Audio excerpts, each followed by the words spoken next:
Hello all! How's it going, everybody? Rearrange here, back with yet another Music Talk stream. How's it going, everybody? How has your week been? I have been doing pretty decently. I've been chipping away at my Glam Metal Origins video slowly at my own pace. Got quite a bit of VA work in this weekend, and I'm hoping to at least 6 pages worth more tonight. I don't know, it's a pretty ambitious goal, but I do it for you people. I'm trying to push myself and get this fucking video out sometime, in the early fall, September, God willing. How are you all? The Olympics is going on. That's been fucking cool. You all see Gojira there? Gojira has been... They kicked ass in that opening ceremony performance. Oh my god. That was stellar. Oof. Anyways. Today, our guest today, I remember reaching out to him. Originally, I started out this podcast inviting on my friends and such that I already had who were quite into music in the Vtuber scene. The same music I was into, very metal sort of stuff. But now I'm trying to reach out and make more connections with other musically minded VTubers. And that all sort of started, I'm a part of this one EN VTuber Discord server, and I think I made a friend, they have this channel where you could make friends or whatever, and I made this introductory thread. And this person here, our guest today, was one of the first persons who responded to that thread. Will you all please welcome for me, ladies and gentlemen, Rhyme Time. Hey, how's it going? Just Rhyme is good. I forget my name. Yeah. Rhyme Time, tomato. You're a time traveler or some sort of thing. Is that your lore? Yeah. So the lore is I actually hadn't figured out my lore until a little bit later into the streaming, where I was talking to people about D&D, and then someone was making lore videos Carry On. Oh yeah. And so I was starting to think about my lore, but originally it was just I think Brime was just an alteration of Brine, but then I was oh, Brime Time is kind of like prime time. But then I also always liked a lot of music stuff or time stuff, right? Time traveling and stuff. Yeah. Go ahead. It's neat too, CJ, my last guest, was sort of in that same vein too, as the sort of futuristic archivist. Yeah. I guess there's something to be said about, I guess, us being VTubers and being this, on the cutting edge of technology, wanting to, be all these cyberpunkish type characters, right? Me, I'm just the lazy cat boy from New York City. That's good enough for me. Well, yeah, so for the lore, actually text based is a lot of AI stuff was coming out at the time. Not really much of the video and music stuff, more the art stuff. Oh yeah. But the lore from my VTuber is basically I'm from a future that's super far and kind of foreign. But in that future, everything is AI generated. At some point, the art of making music, making art, making movies and stuff has kind of just been lost, because everything's just been turned into AI generation. Everything was kind of just perfectly tailored to you. So you could think of something it's perfectly made. Oh, you want a really sad song that has these lyrics? It's done. So at a certain point, people just stopped making music because it wasn't beneficial to them anymore. So they started moving on to other things. But the idea with my character was just I wanted to understand why people made music. I wanted to understand why people made art and stuff, and it wasn't something that I could learn in that era. And so I went back in time. Wow, to here. Kind of reminds me, it's some sort of thing Rush's 2112, if you've ever heard of it. Kind of the protagonist of that epic, finding a lone guitar in a cave somewhere and learning to play music in a time where art's essentially banned. It's a timeless sort of classic story. Hello, sleepy Astro Boy. Wow, it's Prime. you know Sleepy? Yeah. Sleepy is actually, if you ever want someone to interview, I know Sleepy's been pretty busy lately, but Sleepy does a lot of like, they do something that I've never really seen before, which is really cool. They write code, Oh, like they yeah. write code live, and the code like generates music. So they'll write out like 10 lines of code, and it will just be like the code will say like, oh, pick from this scale of like random notes, and like, and they'll just make like really cool lo-fi like music like with code and stuff. Wow. That's awesome. I always love when I mean, like, obviously with like what you're saying with your lore and stuff with AI, that's a very dangerous rabbit hole to go down and such. But I love when people are able to code their own sort of, I guess, procedurally generated music in their own, like, how to say, like, there's a difference between like setting up your own systems and like copying like all sorts of other systems from all other creatives throughout time, right? It's really impressive. Yeah. Like just the autonomy of it. It's like kind of like you're birthing your own music baby, I guess, and just like setting it down and just like watching it go. But like Oh yeah. what's cool is they alter it as as it's playing out. Like they'll change the code and like it will go into the chorus and they'll like change out the code and stuff like that. Oh, But nice. yeah, That's kind of like a technological DJing sort of thing. yeah, exactly. Yeah.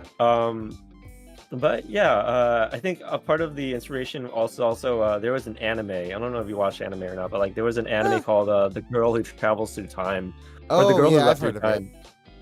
I've heard of Yeah. it. So one of the moments in there was just like the guy comes from like a far future where everything's like ravaged by like war and stuff like that, and like Mm, so he traveled back in time to like just appreciate this one piece of art. And I think that had yeah, like a lot of influence too as well. that's cool. Yeah, I But yeah, that's awesome. Yeah, I haven't really dabbled much in anime. I have heard of the girl who leapt through time, but ever since ever since I found VTubers, I've sort of been a lot more focused on that than the seasonal animes. yeah, that's totally understandable. I haven't watched anime in a while too. Yeah. So something I kind of like to ask my guests to open the floor to like the music discussion and such is like, how did you sort of get passionate about music back in the day? I phrase the question as get into. But anybody can get into music. You're obviously, doing something with music that the average Joe doesn't normally do. So like, how did you find the passion for it? Um, I think like yeah, everyone likes music just because it's a universal thing to just love. Hell But yeah. it wasn't actually until high school. I think just having friends and a support system.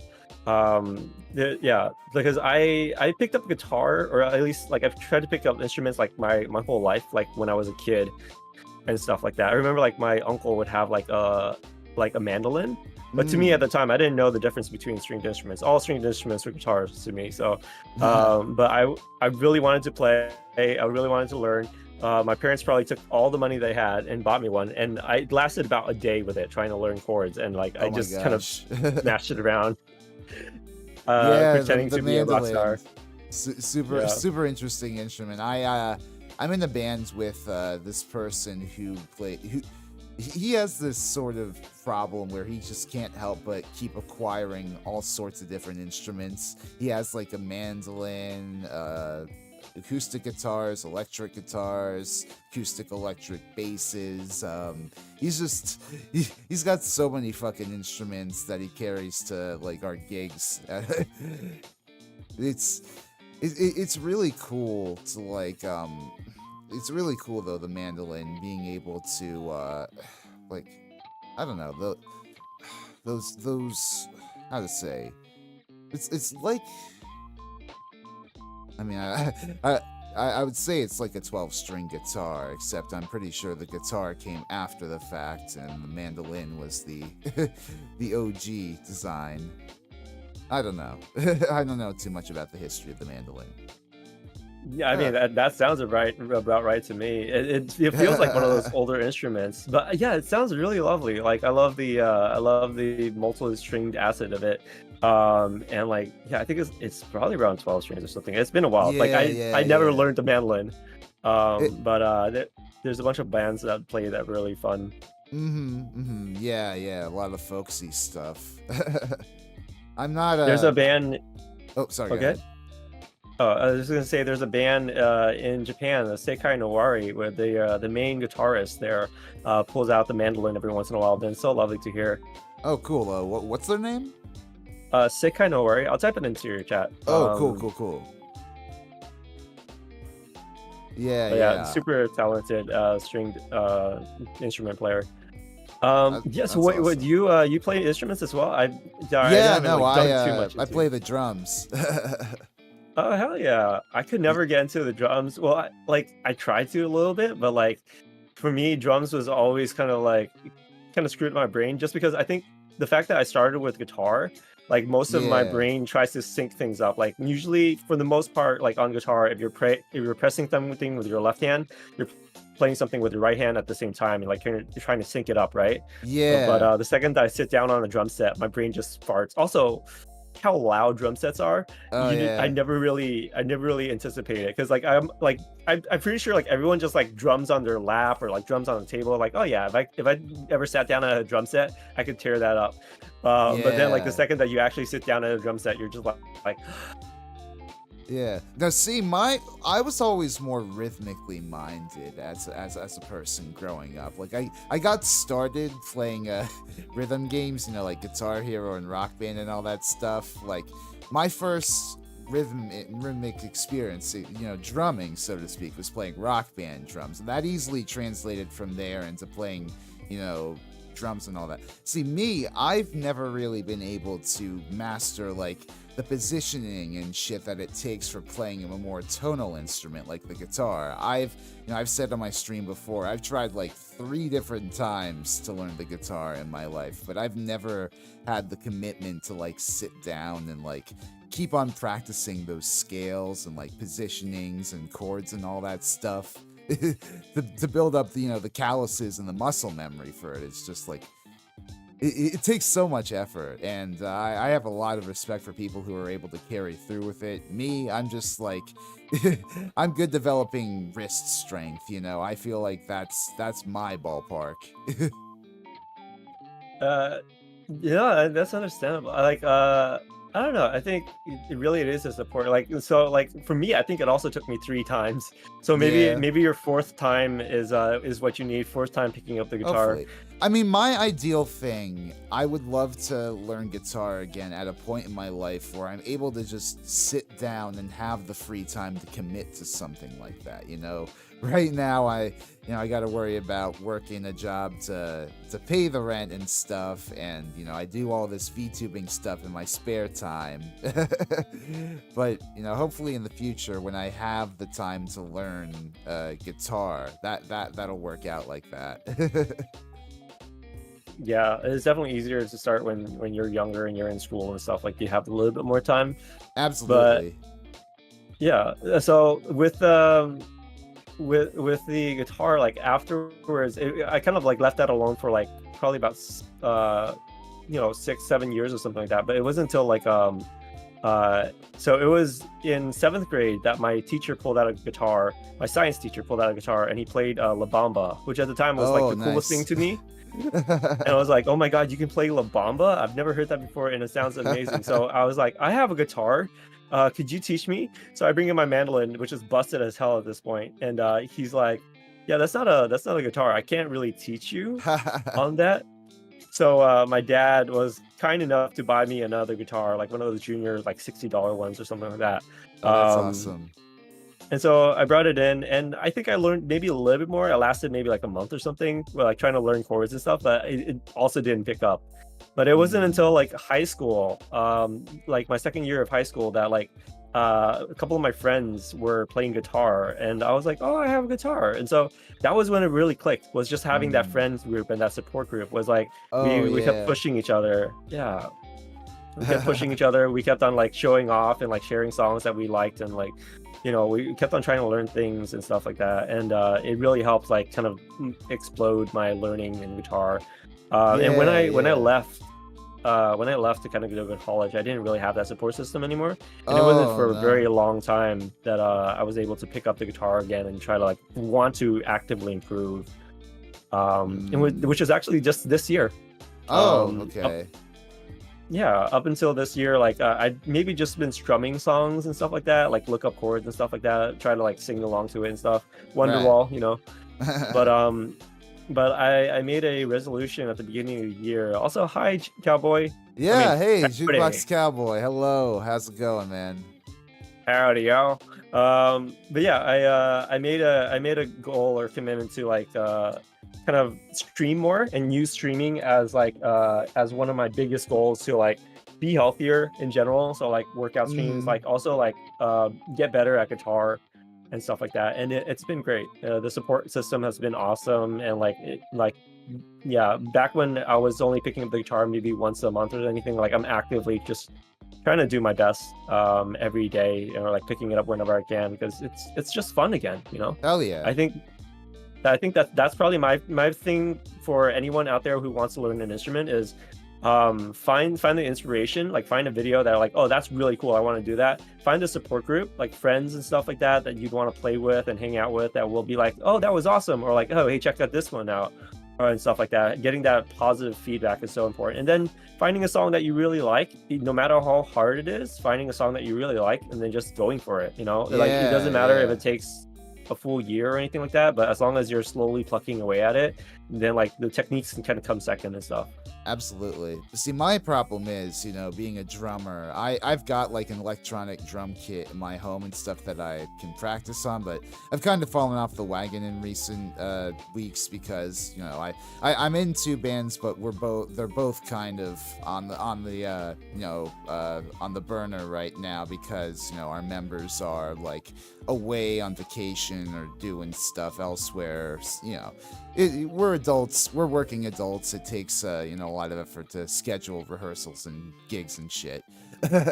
But I've sort of been out of practice because of that, and I want to be able to do like drum streams myself, but I don't quite have I guess the technology on my own to do mocap tracking and stuff like that. It's really cool to see like the work you do and sort of like brute forcing it yourself, with the guitar model you have, the way your fingers are able to play the strings and whatnot.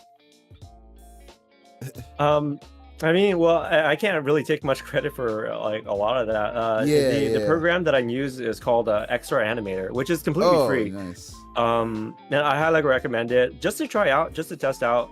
But it's webcam based tracking, and it's really decent. Like it for what it is, it's really good. Nice. So maybe you could test it out for your drumming stream. Like as long. So the idea is, as long as you can get like an unobstructed view of your body drumming, like it could be like just like a high FOV camera, like a high field of view camera. It could be your phone even, because most phones right now will have a field of view of like over 120 or something. Oh yeah. But you can also buy like a cheap one for like $50. But as long as you have that kind of, I guess, above your drums or something, you could. I think for drums it wouldn't actually be too bad, because there's not a lot of emphasis on like finger tracking. Oh yeah.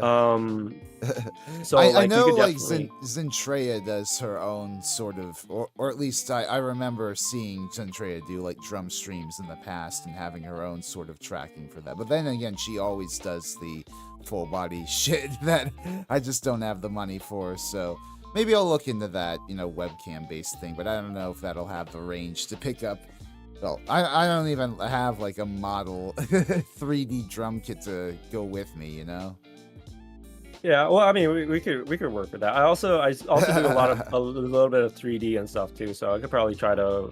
Or I know people who also do 3D as well, so we could probably just find the drum kit and then just port it. That'd be cool. Watch a PNG or NG play the drums. That'd be fun. There's that one Twitter user, that always pops up in my feed, Shindigs, that does the sort of, animated PNG tuber thing. It'd be cool to try and do something like that for like a for a drum stream, but I don't know like how I would be able to like track, each individual pad. Yeah, I don't know. I think the main focus is just on the music and stuff. A lot of times, like when I'm having guitar streams, like sometimes I'll just have the guitar off and just not worry about the tracking because I'll forget about it honestly.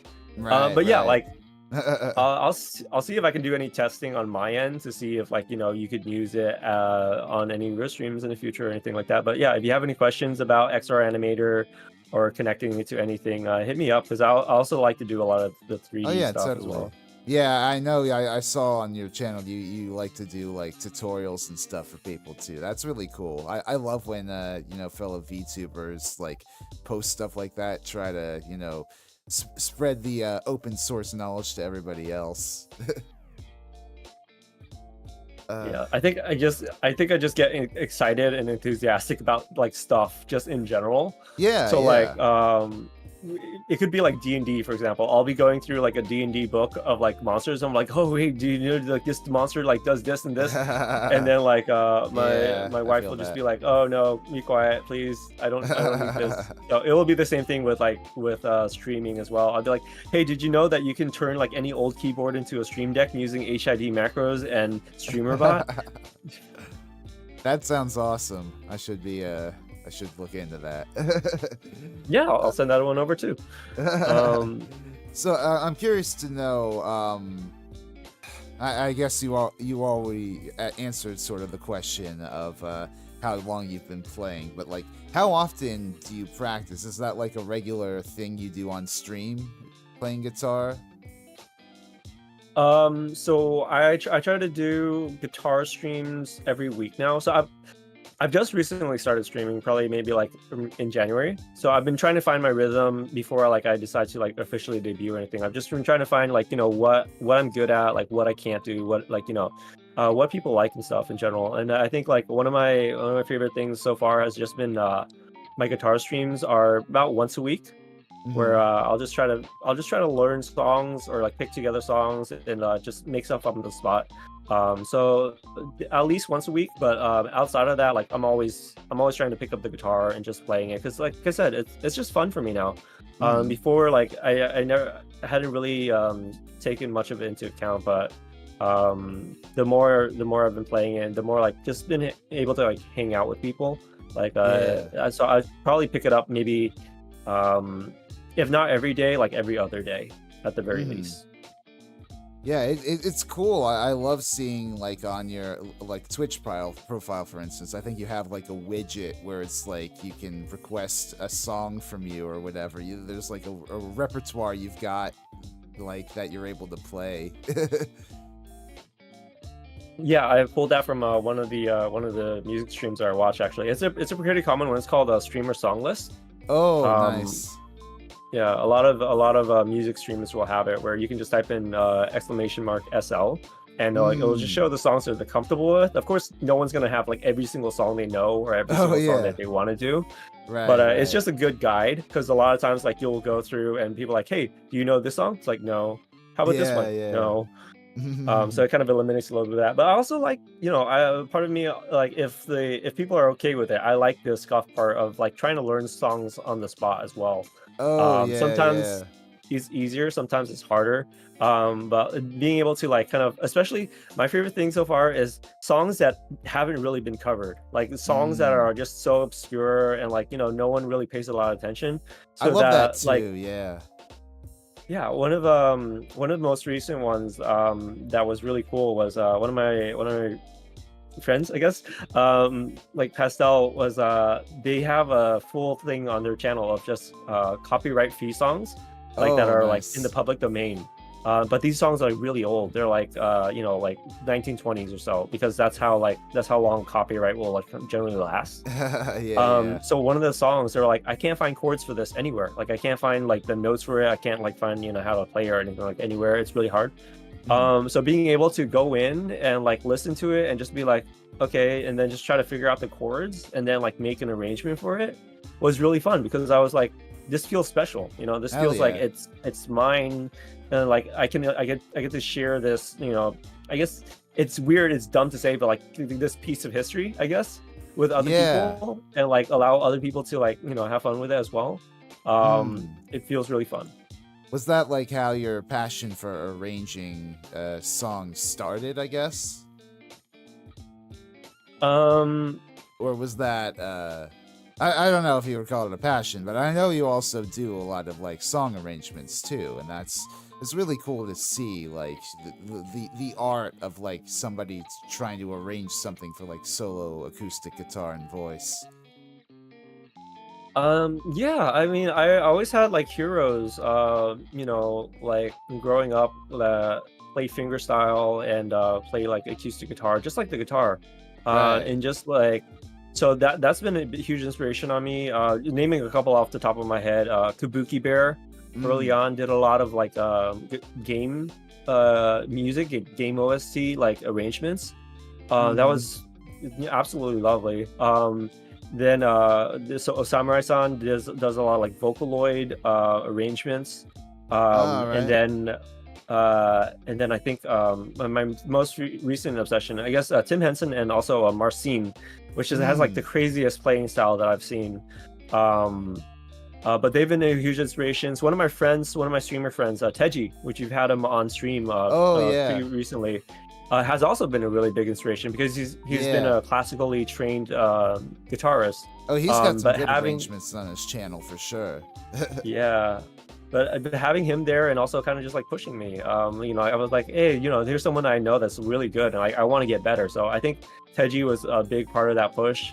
And also like recently, I forgot, I think I might have been watching like a Marcin video or like another guitar video, but like part of the guitar just unlocked for me when I was able to kind of like figure out this new technique. Hmm. Um, but the technique basically allows you to do your like the bass note, a bunch of like melody notes, and then a strum at the same time. Oh, But nice. like having access to that makes it so much better, because now you can have percussion, you can have your bass, and then you can have your melody. um, and so that's also been really fun. Absolutely. That sounds great. Yeah, I really love people who are able to, do really train technique wise with the guitar, and they're able to do all sorts of cool shit with. Are you familiar at all with like Rodrigo y Gabriela at all? They're this one, I think. Yes. Yeah, yeah. You know what I'm Yes. talking about. That shit is awesome. I remember, listening to that back in the day. They had a few of their songs, in the Rock Band games. And it's just really fun music. Oh, I didn't know they had songs in the Rock Band games. Yeah, I mean, it Yeah. was like there was this program back in the day called like Rock Band Network, where it was opened up to artists, to get their songs in the game essentially, and like these charting services popped up that were able to make deals with I guess independent labels, and through that they were able to bring some Rodrigo y Gabriela to Rock Band, and that was a lot of fun. I remember downloading a few of those songs and having fun on the guitar parts back then. But ugh, uh, that's a long time ago. Deji is indeed guitar god. Yeah, Yeah. Teji's full of Tar God. Hi Francis, how's it going? Hey, Hi, Anne Wait, which Marie, one? I guess Anne how's it Marie. Okay, there you going? go. Uh, uh, Yeah, Rodrigo and Gabriela. That I haven't heard many of their recent songs, but yeah, that was also a big inspiration early on, especially for the like the specific like guitar strumming pattern that mhm. she has. I believe Yeah, it's yeah. called a Rasgato, Mm. Marote Rasgato. Mm-hmm. But it's so fun, the percussion and stuff like that. Like I try to incorporate it whenever I can. Mm-hmm. Um, but having the steel string, it chews away your fingernails so quickly. Mm. Totally, totally. Yeah, it's really interesting seeing the sort of lineage that the sort of classically trained nylon playing has with, you know, everything else with like heavy metal and like Eddie Van Halen and all the shredding, you know, the history of really crazy guitar solos. I've been doing a lot of that research recently because I'm doing a series on glam metal in the future, you know, a deep dive series, 3-parter. And, you know, I've been having to reckon with sort of the history of guitar technique as it developed in like the 20th century. It's really interesting stuff. Yeah, that sounds really fun. Yeah, there's so many like when you initially look at the guitar, like you think like, oh, you know, you can strum and you can pluck it, but then like when I'll share with you some of Marcin's stuff later, but when you look like someone like Marcin, like and see how much their hands just move all over the guitar, like you'll see it hover around the guitar like they're doing a magic trick or something, because like their right hand will be over the neck of the guitar, and then like but like it won't even be like, you know, the regular like tapping or anything like that. It's just crazy and all over the place. Absolutely. So like, what are some of your favorite bands and artists? Do you have any like preferred genres? What is your general taste these days?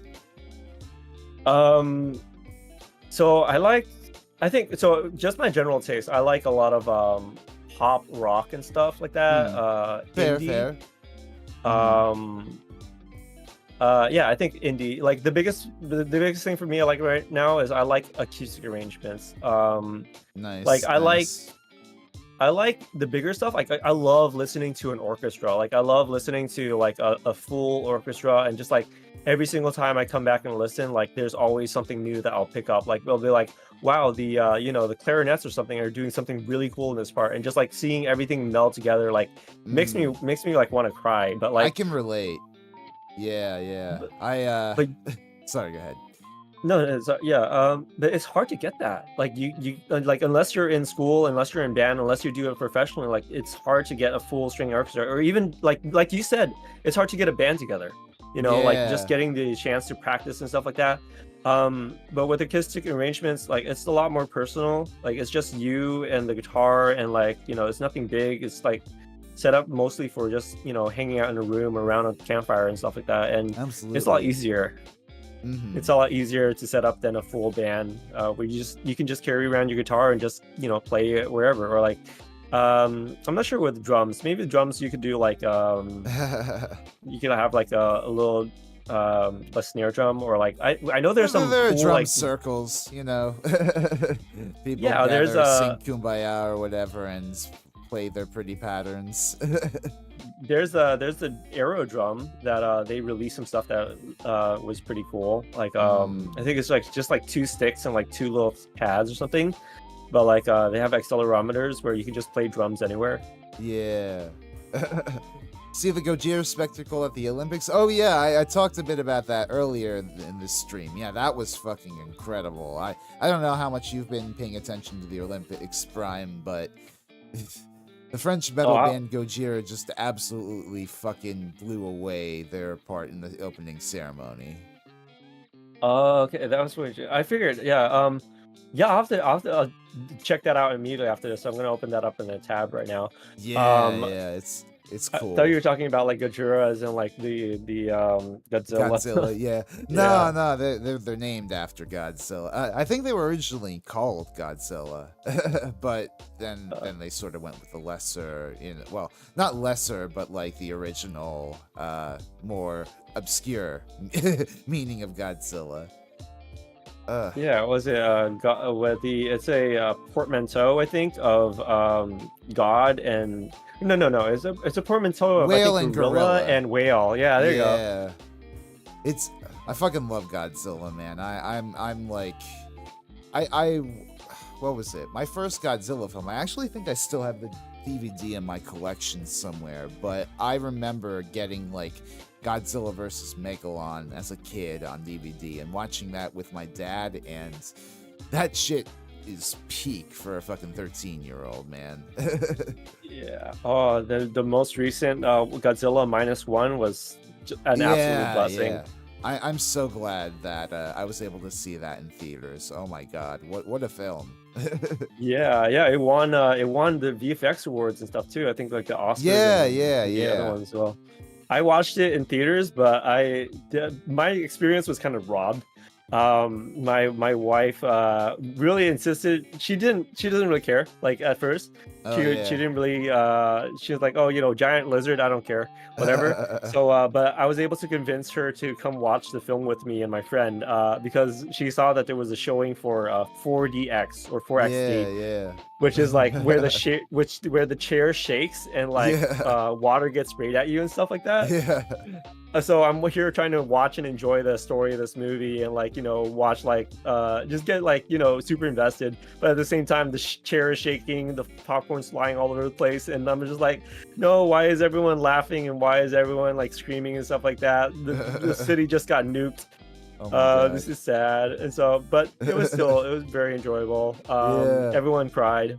Yeah. Oh, fucking what an emotional tearjerker of a film. The Godzilla where they actually get the human story right after well, I mean, they did it right in the original film, but like it's so hard to have a good fucking plot when all people want to do is see the monsters fight. Yeah. Versus the smog monsters, fucking Hedorah is great. That's the one where Godzilla flies around with the atomic breath. Let me see.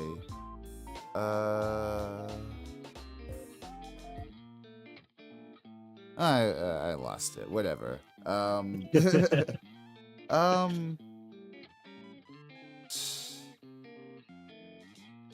I don't know. Have you You're just ever gonna continue talking about Godzilla. Yeah, what's up? have you ever played in a band before? Like, do you have any desire to do so? I would absolutely love to. Especially like now, I really miss playing playing with people and playing live with people. Like Oh yeah. the ability to jam. I didn't get a lot of that. Like when I was able to unlock like the understanding of scales and stuff like that, and be able to like listen to someone play something and try to play along to it. I think like my experience with that was like it was in the car and just like waiting for like my parents at the DMV or something like that. I was just in the car Yeah. listening to the radio, and like I just was like, why not? I just start plucking away at the guitar and just like trying to find scales and just trying to like improvise along to them. Yeah. But I didn't. That was at a later point where I didn't have friends to kind of play with anymore. But Right. but yeah, I love. I was in Hey Frank, how's it maybe like going? garage bands. Yeah. Like my friend had like a bunch of instruments at his house and stuff like that, and we hung out and we jammed a lot in high school and stuff. Hi Frank. Yeah. But yeah, that's the mostly extent of it. And then I think I played in a band for one festival Oh, that's fun. in college. It was part Oh, of like nice. the Japanese club. So we Oh, did okay. that. But that's mostly my extent with it. I'd love to find people just in my area just to like play music along with and stuff. I definitely have to get better at it because my timing is Mm, really bad. But yeah. I've actually found a program pretty recently that's been really fun as well. I'm not sure if Mm. you have any experience with playing online past the Um, delay and stuff. no. I think I've actually talked about this on stream before too. It's just I don't know like if there's ever like gonna be a proper technology that accounts for that lag or delay, but like what are you using? Yeah, so I was in the Japanese club. Yeah, I was in Japanese club in college. That's where I got a lot of practice. So I was researching this because like I wanted to do a lot of like music streams and stuff, right? So I was Mm. researching it. There's actually three, I think, prominent programs right now.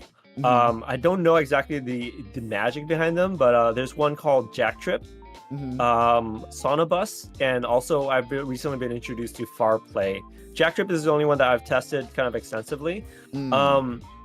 But if you want to like break down the first off, it works to an Oh extent. yeah. So Mm. it'll work especially if you're within like 500 miles of someone, it will Mm, work perfectly. And depending on your internet as well, depending on like if you have like a LAN system, if you have fiber. But I've had it work up to like 5,000 plus miles away. Like interesting. so I'm in California, and like one of my friends is like towards the south, right?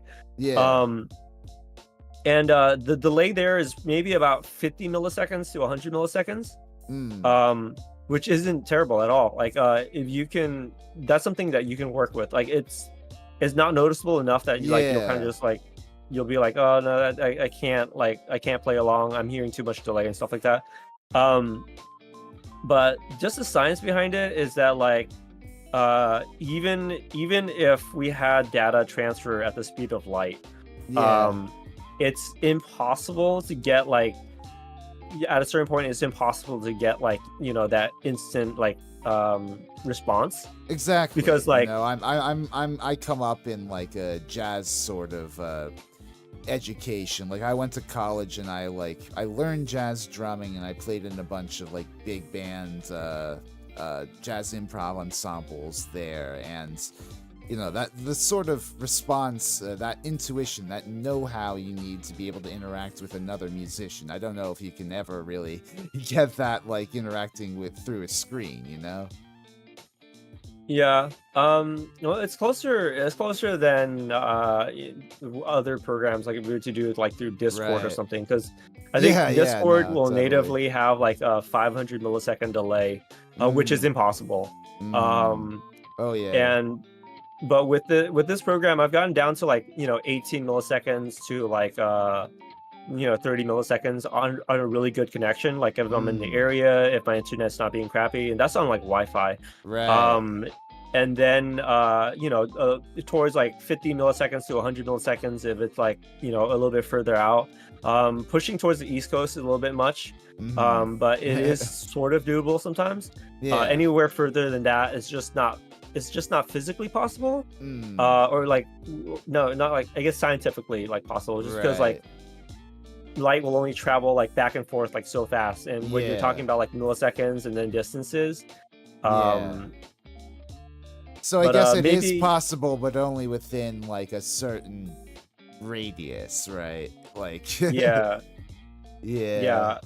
um what was interesting is maybe in the future, I'm not sure if you follow science at all, but like was like kind of theoretical like physics and stuff. Well, actually, I guess Oh it's yeah. not fully theoretical. Ah, shoot. Is like quantum linking, Oh yeah. um, where two particles will have the same characteristics twinned and shared, no matter what their distance is. And I have no Wow. idea. It sounds like if it sounds like complete It's bullshit. sounds Um, bonkers, but yeah, if it works, like, goddamn, that would be something. yeah. Um, but yeah, so if you ever want to try something out like that, they're Jack Trip, Sonobus, and Hmm. Farplay, and for what it is, it works pretty well. Neat. It either works or it doesn't work. So it's one of those two. Hey. I've had both. Hey. Well, there you go. Thoughts on Jeff Beck? I don't know if you're still around, Frank. Have you ever listened to much Jeff Beck Prime? I haven't myself, but I know he's like one of the guitar gods in like rock. I'll have to look it up. Where I would it know be in a he's an band or original anything? member of the Yardbirds. Like he, along Okay. with like Eric Clapton and Jimmy Page, were like the three big guitarists to really come out of the Yardbirds in the '60s. But like Jeff Beck has like a legacy all of his own, just like being like this hyper technical, blues rooted guitarist. I don't know.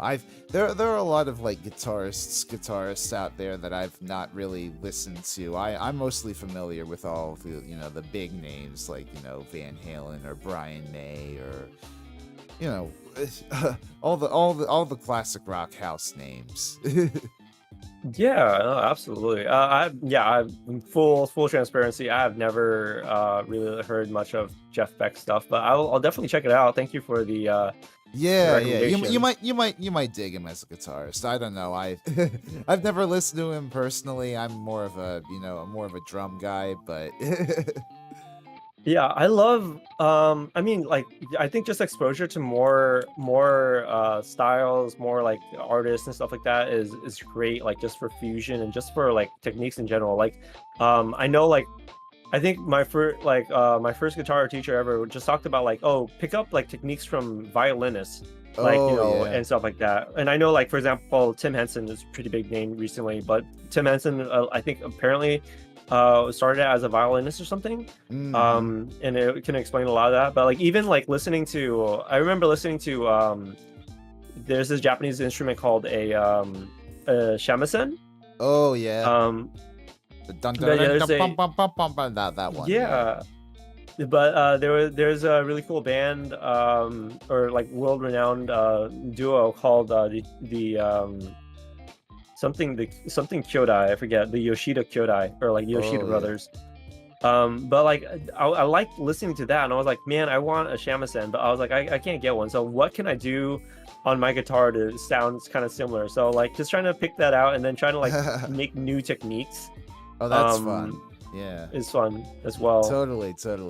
I listened to his jazz fusion album, Blow by Blow, and the entire Jeff Beck Group's album. Oh, that's interesting. So yeah, there you go. If you need a recommendation, there's that. I appreciate the recommendation. Thank you. Need to listen to more Jeff Beck. There's also Frank Zappa. If you've ever heard of him, he's a very idiosyncratic guitarist in his own right. I think we talked about him a bit like in a previous stream, but I'm not really the most familiar with Frank Zappa, so I can't really attest too fully to him. Yeah, I mean, I'll be driving. I'm sorry, I'm messaging you that just so I don't forget it later. It's okay. It's okay. Yeah, I'm gonna be driving for probably about 6-7 hours straight within the next week, so I'll have plenty of time to listen to random stuff. Oh, neat. Oh my god, if you will allow me to spread the gospels / ramble for a bit, have you heard the good word of King Gizzard and the Lizard Wizard? That sounds fully made up. No, they are actually, a real band, I assure you. I actually have that does ring a bell, but not enough that I wouldn't check them out again.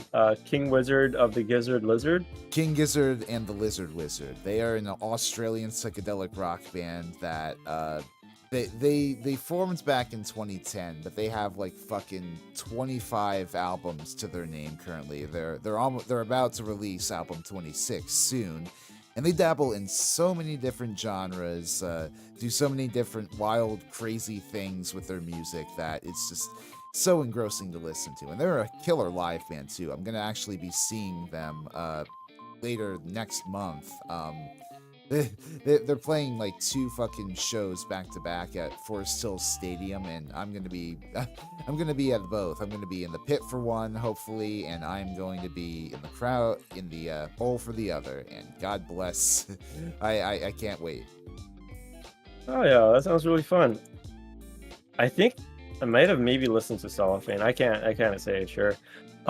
Yeah, no, I'll check them out. Definitely. Thank you for the recommendation. I love bands that are like that explore like, all the different types of like things. And just like new techniques and new genres and stuff like that. Absolutely. You gotta love bands that have the the wherewithal to experiment so much with their I guess like what they're capable of playing, so to speak. Like Queen back in the day, they used to switch genres track to track on their albums. Like goddamn Night at the Opera, Sheer Heart Attack, Day at the Races. Those albums are such a potpourri. Well, I'll add it to my driving list. Usually I'll just listen to like audiobooks or something like that, but this time around I have a bunch of streams that I can tune into. Nice. A bunch of music and albums. Prime's own Lizard Gizzard Wizard name. Prime Prime time. That's fun. Uh, yeah, I haven't really I've got quite a few playlists on my Spotify that I listen. I mean, recently I've been listening to a lot of glam metal just in preparation for that video series I've been doing. But usually the music listening do is like at the gym. I don't really do too many road trips that often. Well, a gym is a great place for it. Yeah, Oh I think yeah, it's also like you kind of have to be in the mood for some songs. Sometimes, like sometimes yeah. even songs that I love to death, like I'm just not in the mood for them and stuff like that. So Mm, it's a very delicate like kind of mood that you'll have to be in to yeah. try out new songs and stuff like that. I guess as Mm, well. mm. Thoughts on Yes's 90125 and Big Generator? 80s Yes is a really interesting creature. Oh my gosh. How much do you know about Yes, Prime? That's the first time I've heard of it. Oh my gosh. Yes is they're one of my favorite progressive rock bands. So, progressive rock being that, very complicated classically rock influenced not classical music influenced genre of rock back in like the 60s and 70s. I think there was like Pink Floyd, King Crimson, Emerson, Lake and Palmer that were part of it. But yes, they're they were one of my earliest, musical loves. I love their albums like Close to the Edge, Yes, the Yes album, Fragile. Um, 80s Yes are an interesting beast because that's when they went super pop, right? It was the 80s, bands were getting more inspired by synth pop and new wave, and there's a lot to appreciate about those albums. But me personally, I don't know. I prefer I prefer 70s Yes any day over 80s. Uh, Well, let's check it out as well then. yeah. Oh my gosh. Yeah. Yeah. So sorry for just like completely inundating you with music here, but like No, I appreciate I it. am I am a musical encyclopedia sometimes. No, I appreciate it. Like I definitely need to know more music and stuff like that. I think I just yeah. Honestly, like you as a guitarist would love Steve Howe of Yes. Like his guitar playing is like super like fucking like loose and inspired. Yeah. I'd love to. I'll actually type that out as well so I don't forget it. I'm gonna have so many tabs open at this point. Oh my gosh. Do you have any like dream collabs as a guitarist, as an artist, like either as a But VTuber or like I also like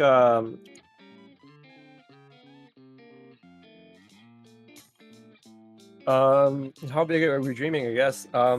I don't know, I like don't sky's the limit. yeah.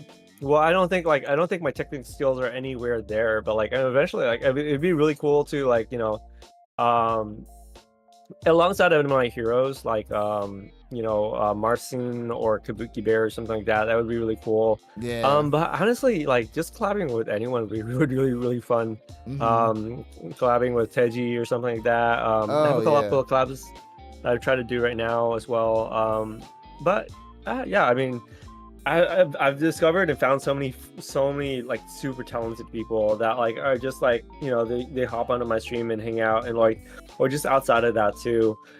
That's been really fun. I was like, why are you here and not like on a Spotify album or something? Oh my god, Um, yeah.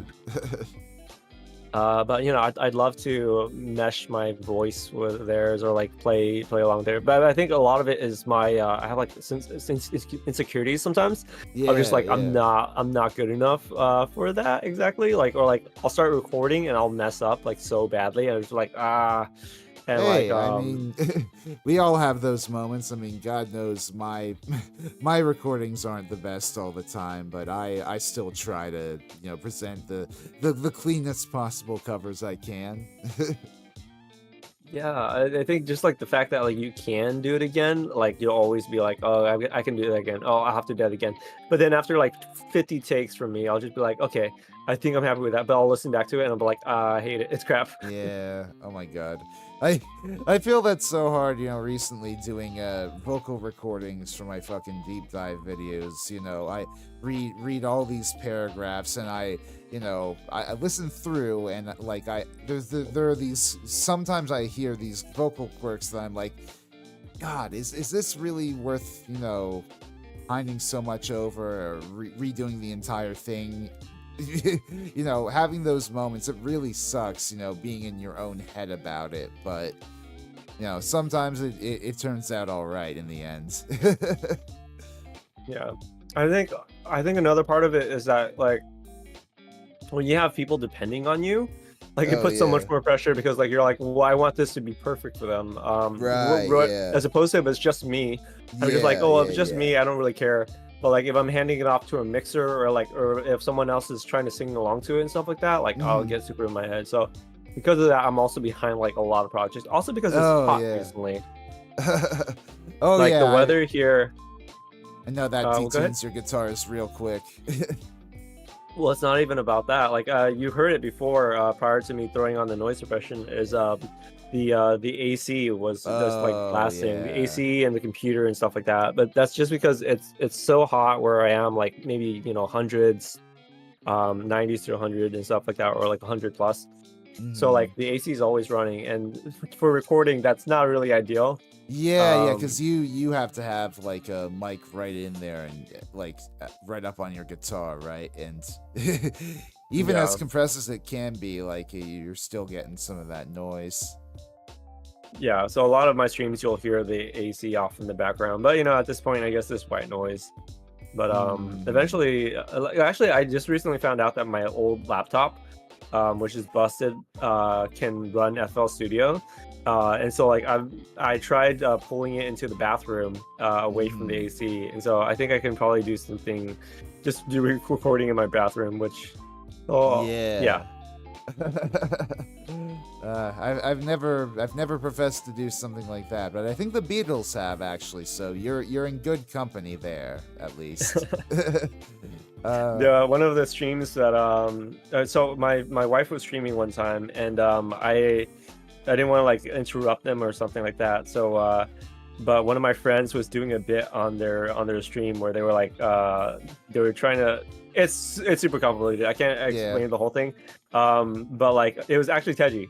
But Oh like they were yeah. like, oh, I'm gonna do a impromptu karaoke stream, and they were all like, hey, can you come join me for a karaoke? Come sing a song, or like come play something. Hey, and so like I took the guitar, I went into the shower, closed the door. It's like one of those stand-up showers, and they're Oh just my like god. in there with my phone, just like trying to play and sing.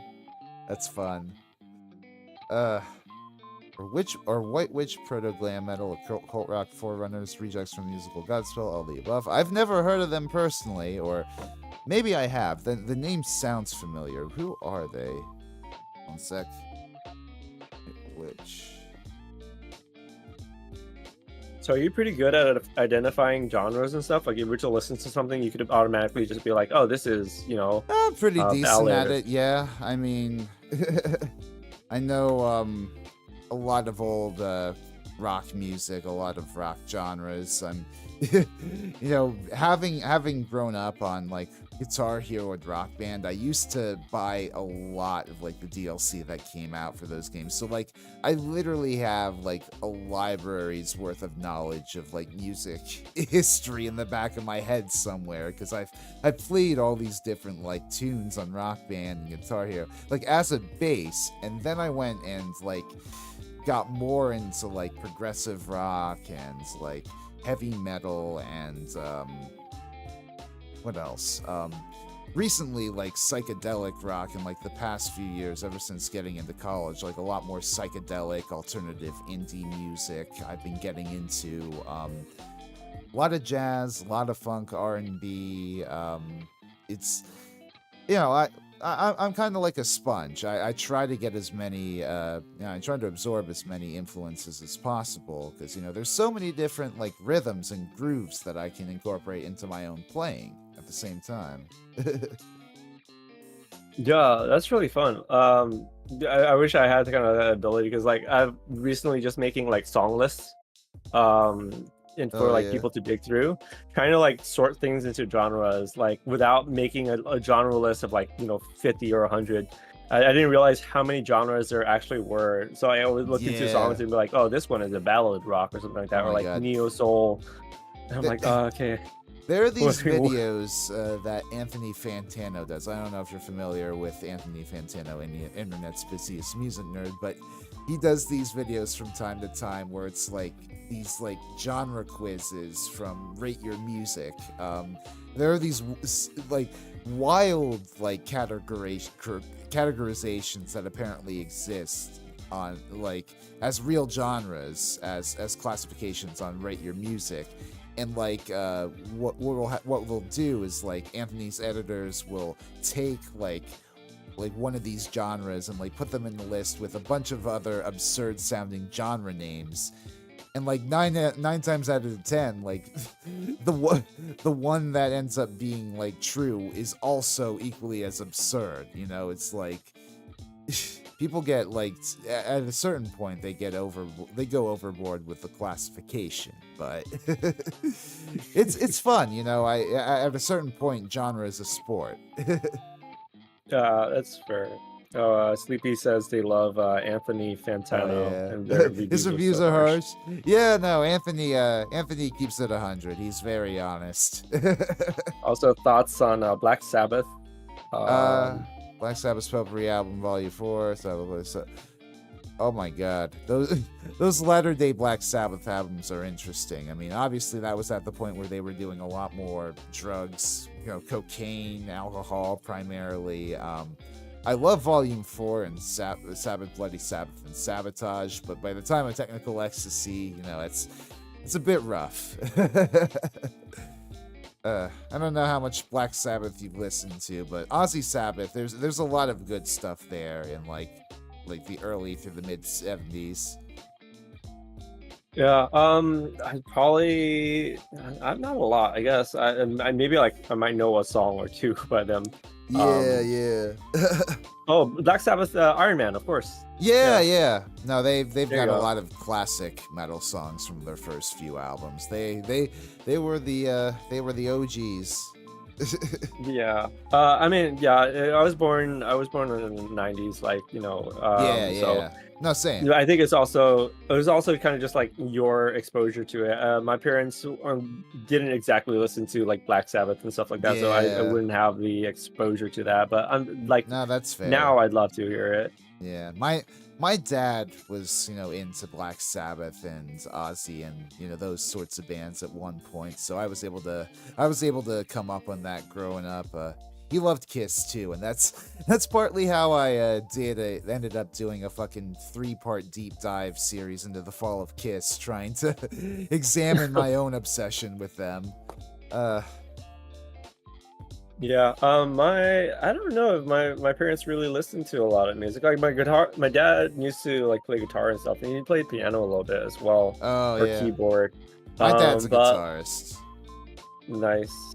Yeah. But I don't think there was any really genres that we ever shared, because they weren't from America and stuff like that. And then like so Right. I was just introduced to music here, and so there was never really any linkage. So a lot of the music that was introduced here was, modern music, or like Right, more the classic ones that will pop up that are more like mainstream. Absolutely, yeah. I hear But, that. a big part of my music influence was from my sister, though. She would always pull over like random songs from different like countries that I've never heard of, or never would Neat. have heard of. So like Japanese songs, Korean songs, Mhm. Chinese songs and stuff like that, and then also world songs like French songs, German songs, Latino songs and stuff like that, I like love that we Portuguese live. songs. I love that we live, in at the moment we're at now in the world where streaming has made, global pop music that much more commercially viable. It's great to see like so much diversity like that on the charts. Yeah, no, it's really, yeah, it's always crazy to think about just the internet in general, where like prior to this, like you literally have access to the world in the palm of your hands with your phone or something like that. Like say someone in Russia just uploaded a video about how to make a pot or something like that, or like how to make cutlery or something, and then you just instantly have it. What type of K-pop K-pop and Mando pop songs do I like? Right off the top of my head, so Bo was the more of the K-pop fan and stuff like that, but I listened to a little bit like 2NE1, New Jeans and stuff like that. Mando pop is a lot less known to me. But recently, I don't know. I've heard Baby No Money's collaboration where they did a song with Chinese rap that was really cool. Also, like Mongolian throat singing. Pretty interested in exploring the Chinese music industry someday. That sounds like it'd be a really interesting deep dive subject. Was there a key impetus in the Boston essay? I don't know. I guess I connected a lot with Tom Scholz' story. So I don't know if you know too much about Boston rhyme, but they were primarily the brainchild of like one really pioneering like engineer musician man named Tom Scholz, like back in the early 70s. Like essentially he graduated from MIT as like a mechanical engineer with like a sort of an ear towards wanting to make music, and so he sort of bought up like some of the most premier recording equipment of the day and made his own home studio, and then went on to essentially revolutionize radio rock with like that first Boston album. Like if you've ever heard of like More Than a Feeling, Peace of Mind, Foreplay, Long Time, those are like staple classic rock songs, and they just completely shifted the ground underneath it. And like from there, like it was like the story of Tom Scholz's attempt to maintain like his control over his music, essentially, in the face of like all the record labels wanting to cynically just cash in on another Boston album that sounded the same, that wanted to essentially just sell like gangbusters again, instead of considering the like artistic merit of those albums. It's very fascinating story. Yeah, that sounds really cool. Like, I'll be honest, your viewers seem way more educated than me in music in general. Hey, it's fine. No, it's I got a bunch of boomers from the Kiss video that subscribed to me, and I say boomers affectionately, folks, not to diss y'all at all, but I love, I got a bunch of, classic rock fans, people who love, rock history, and it's a good crowd. Yeah, no, that's really cool. I love it. I love people that are enthusiastic about music, and early music especially. It's weird that like I feel like there's kind of like a lull, or like kind of like a giant empty space between like the I guess classical music that you would know of all the way up until like the 1920s, where the first recordings were like recording technology, I think. Actually, I don't know when recording technology was invented in general, but I feel like it was around then. But like prior to that, like if only it was like a really big composer or a really big name that you know about it. But then like being able to have access to recording, and then just like having it more widely accessible, like you can there's more music that like you can hear of. So I'm really curious about like just the dead space in between of like music prior to 1920s, that like like what type of music that would be, and like what was popular, and then like what never got recorded. Yeah, no, I mean a lot of the it was the primacy of the written music back then, sheet music. yeah, like the biggest things that follow through are like, at least I don't, like I said, I don't know too much about music, but like I feel like the biggest things that fall through are folk songs, songs that are sung in bars and stuff like that, like songs that are just shared by mouth. and like classical music that have like sheet music that have people are dedicated to reading it, Yeah. dedicated to looking at it. But then I like mean, you don't really. that's the Go ahead. cool thing about like ethnomusicology then, because they, then you've got people going out into the field and recording those old songs. I think that's actually how that field came about when like I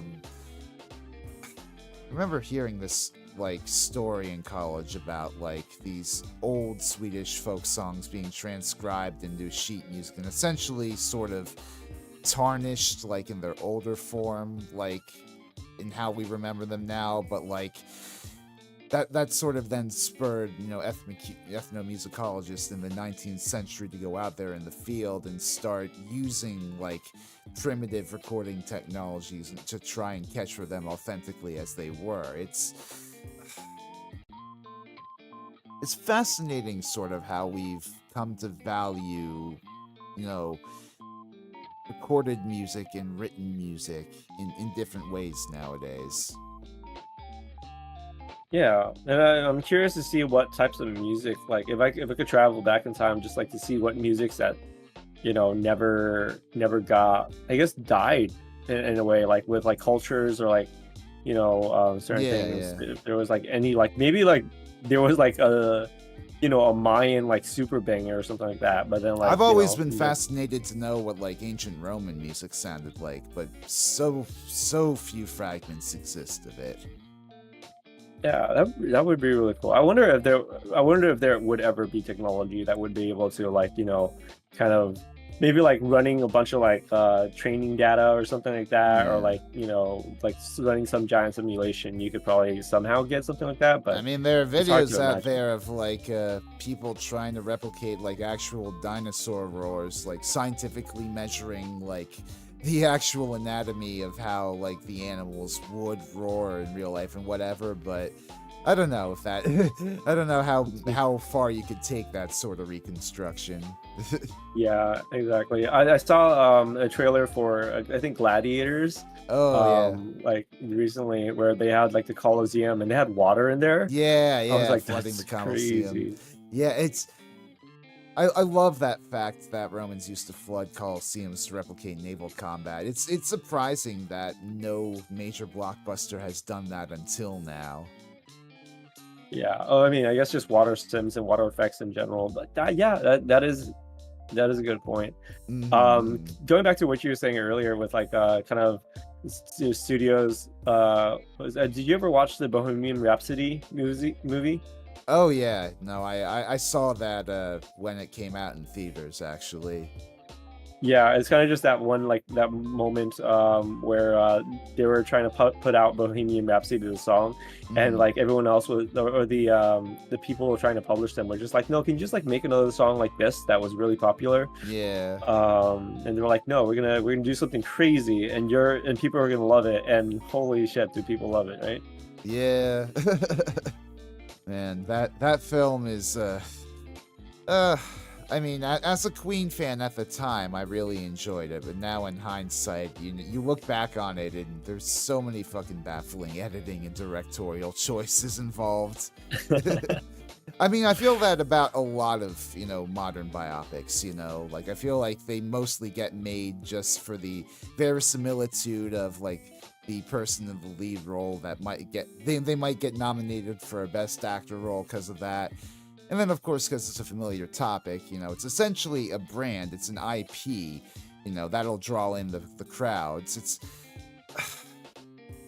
I hate to be cynical when it comes to biopics, because I'm sure there are fucking amazing stories that deserve to be told in that format, but how they're told usually ends up being less inspiring than, it's worth. Yeah, that's fair. I think it's better than nothing. But yeah, definitely. Yeah, it's hard. It's tough. It's interesting to kind of just think of. Because I also came from a film background. I'm not sure if you knew that part or not. That's cool. So like trying to make things work and make things interesting, but also trying to stay true to it would be interesting. It's interesting that we are here, the last generation of musicians before AI entered the picture. Yeah, Yeah, What are your yeah. thoughts on AI music and stuff? Have you explored that I at all? Do you know anything about it? back in the day when AI was still young, and there was like there were like these videos on YouTube of like AI or formulas or whatever continuing after songs. That was really funny. I really enjoyed that. But now recently with, people generating their own fucking like jazz, like lounge jazz, and like uploading all these fake albums onto Spotify. That shit is scary. I I don't know how to feel about that, Yeah. It's Yeah. especially with fucking I mean, there are these cute like parody songs that get made now about like vulgar things that people in that genre usually wouldn't sing about, and that's all fun and good. But it's just like the ethics of continuing to feed the beast. I feel very wary about all that stuff. Yeah. There's the joke albums and stuff like that. Um, Yeah, y- yeah, yeah, I think the biggest ones right now are Udio and Sono, and I haven't used them. Um, but I'm so torn. I'm so torn about it because like I love the idea of people being able to generate music that like they've been thinking of and imagining of, but they haven't yeah. they don't have access to the full band, they don't have access to the full orchestra, but they want to hear a something that they've never heard before, like they Right. um but like what do? Like they hire a music writer, they hire Yeah. a full orchestra, like but Yeah, like no, I've always felt that way too. I'd love to be able to just like translate an idea that I have in my head directly into like musical sounds, like in an instant, right? I'm very rhythmically minded, but whenever I have melodic ideas, I have trouble expressing them to my fellow musical peers. At the same yeah, time, though, with AI, that's all. It's taking scores and scores and scores of data from like musicians past and like sort of regurgitating it into its own like slop, essentially. I don't know. uh, yeah, yeah. um it's not an easy subject. mm, And I think the thing is like once the Pandora's box has kind of been opened, like eventually eventually like it's gonna get to a point where like it's instant, even if it's using its own training data or if it's using like other training data. um I think it will get to a point where the music's like indistinguishable. oh no, I mean AI is inevitable. I just hope that there's like enough regulations in place to make it not as damaging to the actual artist affected, right? It's like Yeah, there's gonna be so many fucking changes in the next few years in terms of like industry jobs and like what's necessary, what's not, and it's gonna be a scary world unless like we get ahead of it now and try to put some sort of guardrails in place. yeah. um yeah, it'll definitely interesting. I think yeah, I think people are adaptable though. I think eventually like we'll find something else that we're into. And um yeah, I don't know, it's weird. Yeah, yeah. It's so weird. Mhm. But like I think learning music and stuff like especially with this advent and stuff like that, like I haven't felt any need to not want to learn more music. If anything, I feel like I'm pressured more to learn music because like I want Yeah, to yeah. preserve it in a sense, or like, but also playing music is just fun. I mean, I Yeah, understand like yeah, as go much ahead. as as much as it sucks to phrase it this way, authentic experiences are going to be in demand in the next few years. Yeah, Like I absolutely feel that. there's going to be there's going to be a commercial upside to authenticity as opposed to everybody else putting out the same AI produced thing. Yeah. um But I like also I think about like the other I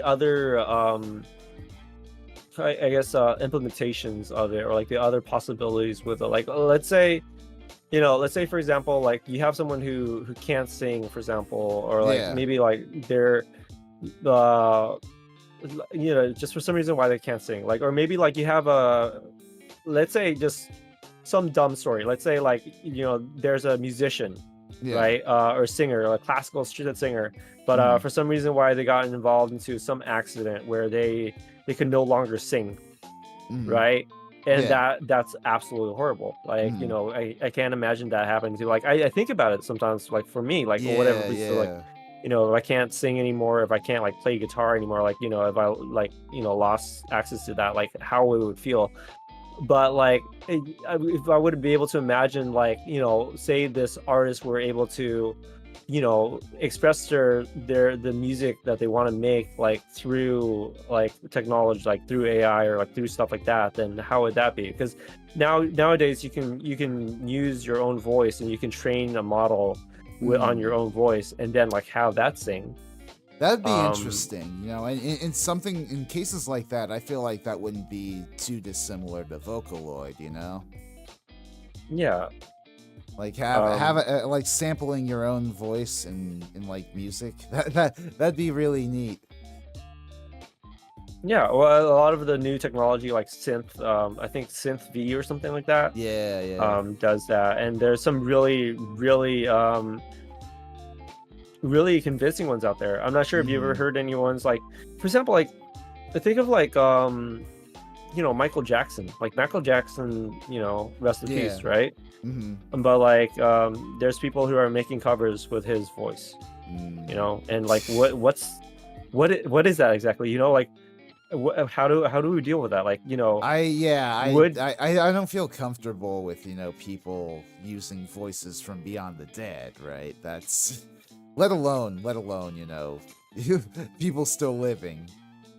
Yeah, so I mean, I guess there's got to be a little bit of foresight into that as well, which is like, I mean, I imagine like maybe some artists do want to be like remembered forever and do want to be like, Yeah. used forever, like, like if I were to have the choice where I just be like, yeah, Yeah. if you guys, I mean, I'd absolutely be honored. Like, I don't think anyone would, but like, if anyone would, like, after I were to like say perish or something like that, if people were like, oh man, I really miss his voice and I want to hear it in like new stuff, Yeah. then like, go for it, I It's guess. all got to Um, be consensual at the end of the day, is what I think. There was recently, yeah, I think, news out there about like, I think it was like Jimmy Stewart's likeness or something like that was sold to some company for like an AI commercial or what have you, or some story like that. And that really struck me because it was like his estate, because the dude's been dead a while, Jimmy Stewart, right? And his estate sold off that likeness, and I'm like, fuck, am I safe even when I'm dead? yeah. Am I I safe don't, when I'm dead? or I am think I? Eminem. Sorry, go ahead. Sorry, go ahead. Yeah, I think Oh no, Eminem I was just reading a used. comment. Yeah, I think Eminem used AI to recreate his younger voice in this new album. It's pretty cool. Interesting. I don't know. I don't follow too much about Eminem, though I have heard a lot of polarizing things about that new album. Yeah, I think also like we don't exactly have the foresight like sometimes for future tech. I mean, I Yeah. wouldn't have expected AI like if this was 2000s or something like that. I wouldn't have expected the advent of like AI to be able to do all the crazy stuff that it does right now. And I'm sure like Yeah. like what about like Bach or like Beethoven, or like Yeah. Paganini or Mozart? Would they have wanted their music to continue, or their music like legacy to continue in songs that they didn't write? Yeah, that's really yeah, exactly. Like how AI is able to like generate things in the style of like it may do that, so it may do that to a T, but it'll never be with the soul of, essentially. Like there's something to be said about like just procedurally generated music and like things that come from the heart. I don't know. Like maybe that's just too that's too, man is better than machine folksy woo woo, but I do sincerely believe that authenticity will be premium in the years to come. Yeah, absolutely. And yeah, it's fun. Yeah, it's fun to think about because like I think I remember like somewhere it was just like watching a video somewhere it was just like music only has like the more you kind of look into it, music is more limited than you think. But the fact that like it's so limited, it's also like so diverse as well. Is like, for example, you can break down like most songs into like 8 notes or so, like up and down, like in different octaves, but they're still the same 8 notes, and then like only so many chords.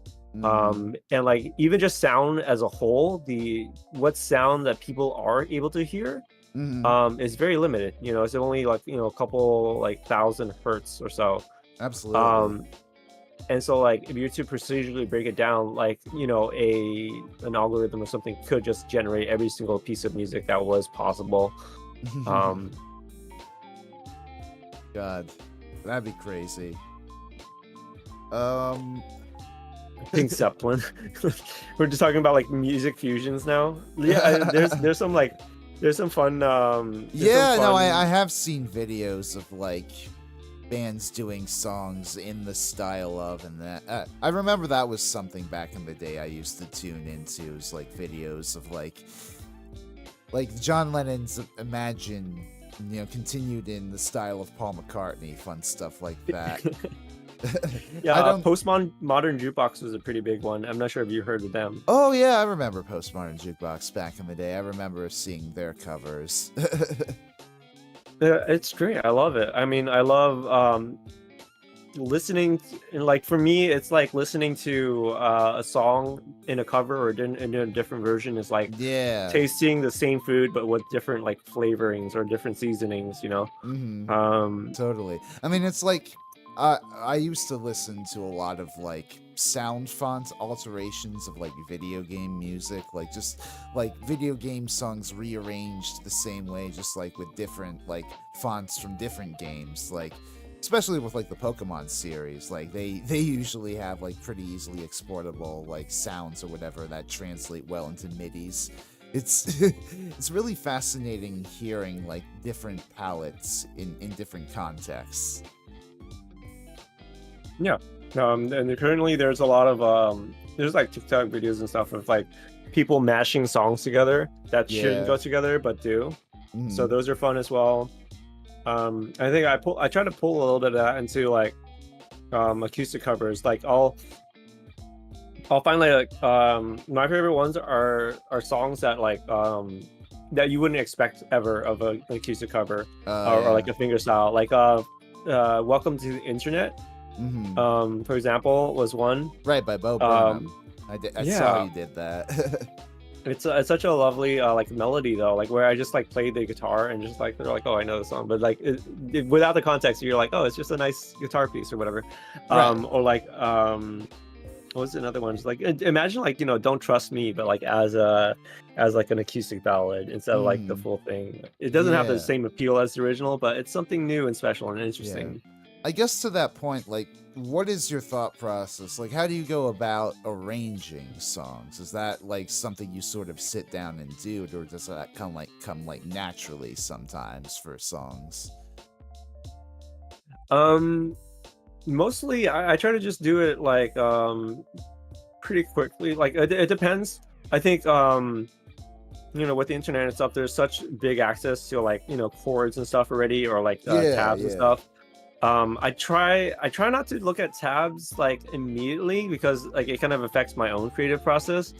But I do like, so what I'll usually do is I'll start off by looking if there's any chords, just to make it really quick. If not, then I'll try to find like the scale and then like I'll try to figure out the chords.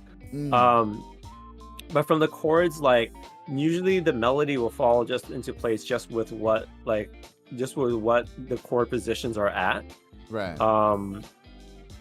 and then afterwards, like I'll look up like if there are any other cover videos and stuff like that, and I'll try to see like what other techniques that the people do. Like I'll look at a video of a cover and I'll be like, oh, they used a pinch harmonic here instead, or like an artificial harmonic here. This is really cool. Or oh, they did a slide here instead, or they did a different position or something like really cool. And like I'll try to like cherry pick pieces and stuff from here and there. But mostly it's just listening to, just like looking through the chords, and then just like piecing together the melody and stuff like that from that, which is funny because it's affected songs that it shouldn't affect, like the Pirates of the Caribbean's theme song. Yeah, like that one doesn't have lyrics, right? But like I haven't like written tabs out for it, and I know there are tabs out for it already. But like I was just like, I want to make this easy on myself, so I just wrote down a bunch of chords instead, and then like I'll just try to piece together the melody from the chords. Well, have you ever considered like picking up the harmonica too? Because like I know that's a thing people do. Like they sometimes like play harmonica for melody and do acoustic accompaniment. It's funny you say that. I bought harmonica just the other day. Oh, it was cool. it was a $1 harmonica at the dollar store. Oh, nice. Yeah, I've got like a set of harmonicas that I learned some time ago myself. Like I used to do like harmonica practice streams on my channel. I don't so often do that now. Be fun to pick that back up, but I don't know, like now with my recent demographics, if that'd be so palatable. But I love the harmonica. It's such a surprisingly versatile instrument for how small and cheap it is. All right, take care, Jukebox. Thanks for stopping by. Take care, man. Thank you for the conversation, Jukebox. Yeah, well, I mean, I do what you like, and if this isn't the place where like you could always open up a second channel or something. I think I would definitely love to hear you harmonica it away. And like I'll definitely I'm very rusty though. I'm very out of practice. No worries. There was a friend. There was a friend that I brought in fact. Like I had what was it, for my recent vocal cover, I had to bring in a friend to do a harmonica solo himself, because I don't even know where my fucking harmonicas are at this point. I think there's somewhere. They're all together in like pouch, but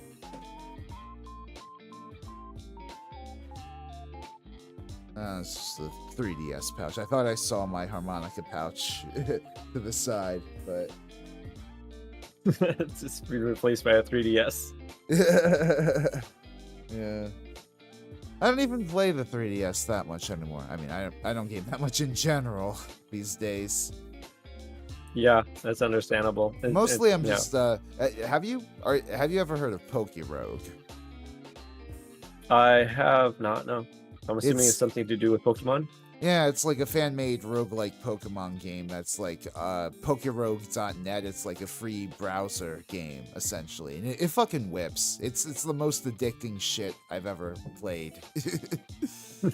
Alright. I'll have to check it out. Yeah, a big part of streaming has, like, I don't know, I go through phases of obsession, and maybe that's not the best way of things, but like, I used to be obsessed with different things, and like playing games, like especially gacha games. Like I used to play hours upon hours of Caravan Stories, and then it moved on to I think Fantasy Star, and Genshin for a while as well. But I stopped playing games in general just because like it was such a huge time sink, and I love playing games and stuff like that, but I just didn't have time for anything else really. And like especially with streaming and stuff now, I want to make more time for that. That's relatable. Yeah, no, I need to get a lot better with disciplining myself with working offline. My whole issue is I work a regular offline job that has me in like about like I think 28, 29 hours a week. Yeah, so decent hours per week, and it pays the rent and stuff. But, at the end, when I get back home at the end of the day, I'm exhausted to do most other things. So I either usually default to like simple shit that I can get done, or just like just playing Poker Rogue for the rest of the afternoon. It's a really nasty habit, and I need to improve on it. Yeah, I think it's just how the brain works, Yeah. For me, streaming became my obsession in a way where, like, I'll just be like, oh, I really want to try this, or I really want to do this. A little bit to my detriment, because I take on more projects than I should, or like I'll kind of bounce from project to project. But Yeah. I Are mean, you it's on other not terrible. people's covers that that you're doing, or is it mostly you working on yourself right now? So right now, I think there's, actually, there is a cover out right now that I'm a part of, which someone was nice enough to kind of invite me to it. Where it was Ori. They did like a Vocaloid cover. Oh, But they asked me nice. to come on for a couple lines. That was really quick. It wasn't too heavy of like dedication or anything. We're doing Mhm. another one as well. Yeah. This one's a little bit tougher, but like it's also really fun. I haven't really gotten around to haven't really gotten around to recording that, like, again, because of the AC thing. Mhm. Um, but yeah, so I think right now, there's one Vocaloid cover I'm working on, one Korean song cover that I'm working on with people. Right on. Um, we're trying to do with like a music video that we had a get together where we're trying to storyboard it and stuff, because me and the other guy work in 3D as well, so we were able to Nice. kind of see if we can do a little bit more intricate of a music video. That's Um, awesome. so those are two of the biggest ones. One that I haven't touched in a long time, which I should, is Eccentric Party Night, which is a uh, uh, game song thing. Right. Um, Right. I think those are the main big three ones. There's also one that like I'm supposed to be helping like write like original songs and stuff. Mhm. But that's kind of been a little bit dead in the water. Again, I haven't been able to record too much. That's So cool.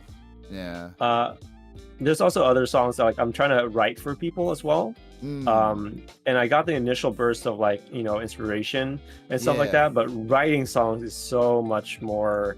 Yeah, I was gonna ask, like, are you thinking of doing any Ori songs? Like, what have you attempted that? I write joke songs. It's Mm. so much easier to write a joke song because you're not that invested in it. Like you can sing dumb stuff and stuff. I have streams, or like I have redeems and streams where I literally just write random songs for people. Yeah, yeah. Um, and sometimes like I'll use like if it's a quick stream or something like that, I'll try and use like ChatGPT, like write some dumb lines or lyrics and stuff.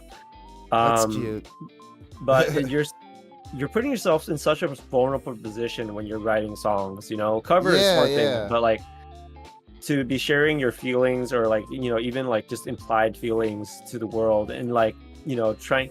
I also get scared that like I'm gonna write something that's already been written, because Yeah. that's very possible. No, I very um much feel that too. Like, I've only, in my history at least, I've only written 2 songs, like all the way through, melodically, harmonically, rhythmically, lyrically. And like those were the songs where I was being like the most honest with myself in my current position in life. So like it takes a lot of mental fortitude to write, a song from the heart. I totally sympathize with that. Yeah. So yeah, I mean, yeah, I have done like songwriting streams where like I'll write songs up on the spot and just have a lot of fun with it. Mhm. But nothing like superficial. I opened it up where I was like, oh, I'll write you a dumb like theme song or something like that. And I had a couple of people interested, but then they got really invested into it. And then it felt like so much pressure to like continue and to like do something really good, because they were so hyped about it. Um, where I was like, okay, well now I really don't want to fail you, and then I got super up in my head. So there's 2 songs that I'm trying to write now for some people, and then one more that they have the lyrics written out. But like I just need to like record a guitar part for it. Oh, neat. And you also do all your own singing too? Yeah, I like singing. I want to do like song like duet covers and stuff like that as well. Oh, cool. There's a lot of Twitter challenges and stuff like that where like, oh, come do a duet with me. Those would be fun. I've Yeah, yeah. applied for an audition for a couple of duets and stuff. Sadly, so far I've been rejected, or I've been kindly rejected by one, where they said my voice just didn't really match the song. I didn't even know that was a thing, auditioning for duets. It shows how out of touch I am with the VTuber sphere on TikTok. Well, so it wasn't TikTok, but it's just like a Discord server. But like they just posted Discord. They just posted on the server. They're like, "Hey, I want to cover this song. Does anyone want to cover it with me?" So like yeah. I recorded a little bit of it and like I sent it over and stuff like that. And yeah, one of them turned me down nicely. They were like, "Hey, I just don't think your voice hits it. Like your voice is, might get overpowered." And then the other two just never got back to me. One of them deleted the post, and then one of them just has not reached back to me. But I want to sing with other people and stuff like that, and make covers with other people. So that'd be fun. Yeah, I need to find I need to find more energy to push for more collabs myself. I've only what was it? There was one that I did. Technically, I didn't even fucking release the entire thing. But I teamed up with like this one VTuber guitarist and another VTuber producer for a cover of Kiss's "Do You Love Me." I did that for like the end credits of one of my video essays, and it was really fun and stuff. But it was just,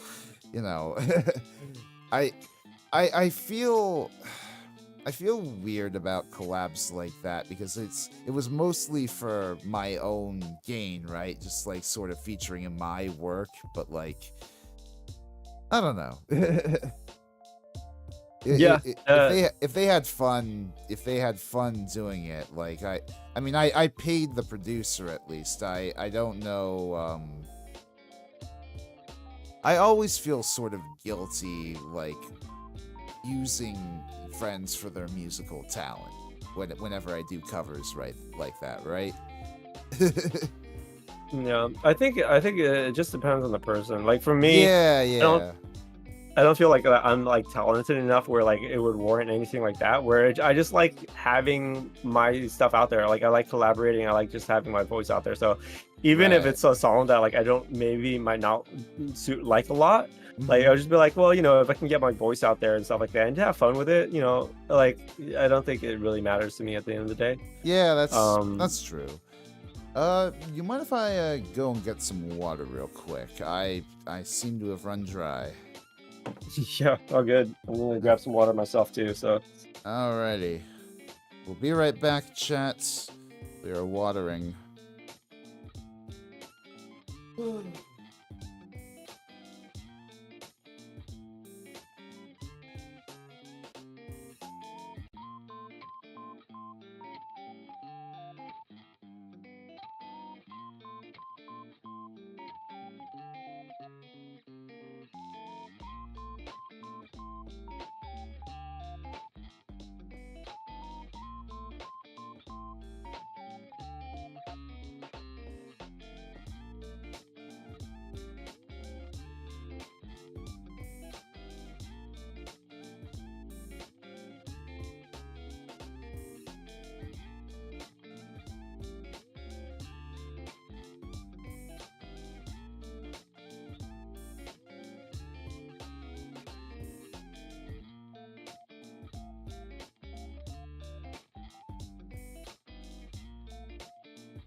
I'm back. Welcome back. Oh boy. Okay, you just turned into a water class. What now? Yeah. No, I don't do anything too fancy in terms of like a be right back screen. I just sort of put up a PNG. Yeah, that's fair. Uh, so how talented are you in music production with what you do? I mean, do you just sort of play things raw on stream, or like whenever you record, do you try to touch things up at all? I thought you were just gonna end that sentence with "How talented are you?" It's like not very. No, no, Um, no. I mean, so I think if it was just me, I wouldn't really care too much. But like I Yeah. do, I like having a lot of people on my streams, like musical guests and stuff. Mm-hmm. Um, especially for like karaoke streams and stuff like that. Right. I love like having people come on and sing with me. So I try to do a little bit of research into mixing just to Yeah, make yeah. it so that like I can get them to sound as good as possible. You know, I don't want like people to have to hop onto my stream and just like, oh, I sounded awful there or Yeah, whatever, you know. yeah. So I try to, especially for people who don't really get into mixing a lot, or they might not try to do anything with their stuff, like Mm-hmm. to be able to like kind of like, oh well, you know, throw a little bit of polish onto their voice, or like a Yeah. little bit of like, you know, EQ. It's nice. So I do very basic EQ. Like I'll just do Yeah. the basic multi-band compression, a small reverb, maybe like a phaser effect if I need Yeah. it, or like for just for the effect, and like some other random stuff like a radio effect, depending Yeah. on like the song or something. But God that's the knows. extent of it. God knows VTuber audio issues are endemic in the goddamn industry. So it's always helpful to have some sort of audio knowledge. I know I had to sort of brute force my own understanding of mixing over these past few years. Like when I started off, oh my god, my audio was horrible. That's fair. Uh, Thankfully, it's so easy in OBS. I don't know if I've still quite figured it out, like recording in like Reaper. That's where I predominantly do all my like recording and stuff for my covers. Yeah. Yeah, OBS has the basic like 3 band filter and stuff. I think the biggest problems that I have like through audio and stuff like that is dealing with Discord just in Oh general, yeah, because yeah. this Discord does not want you to do like songs with other people. Oh Like yeah. you have to go through so many things. I mean, for just conversation, it's great. You know, Mm, like it's very helpful and stuff like that, and it's really good. But this is why, like earlier when I hop onto the call, like you could hear everything.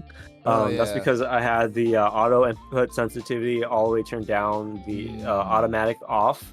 I had the auto gain off. I had the echo cancellation off. I had the noise suppression off.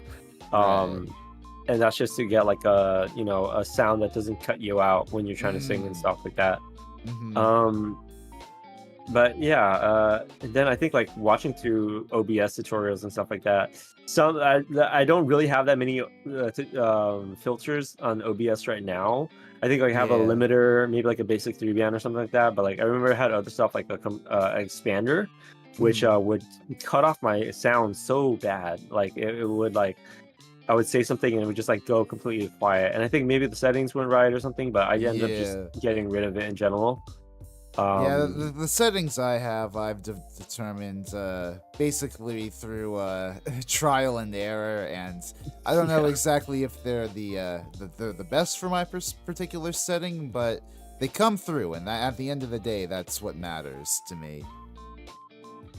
yeah, yeah. I mean, everyone's well. Another thing is like everyone's setup is different. Everyone's microphones are different. Everyone's voices are different. Yeah, Um, so it all really depends. Reaper has I'm a really just. cool one. What's Sorry, up? go ahead. Go ahead. Oh, this was like a little bit of attention, but Reaper has a really fun one. The Reappear noise plugin. Oh yeah. Noise suppression that's been really helpful Yeah, as no, well. I like that one.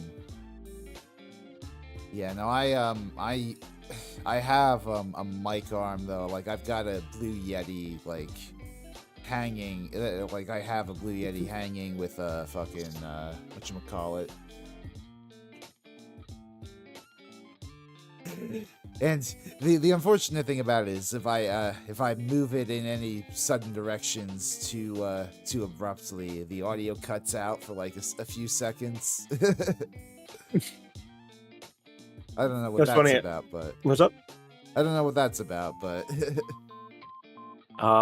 Yeah, I think it might just be the Yeti. Like, it yeah, might be loose inside or something. possibly. Some of them are some of them are kind of like mass manufactured, where or like they'll like kind of be second hand, I guess maybe. Eh, It depends, but yeah.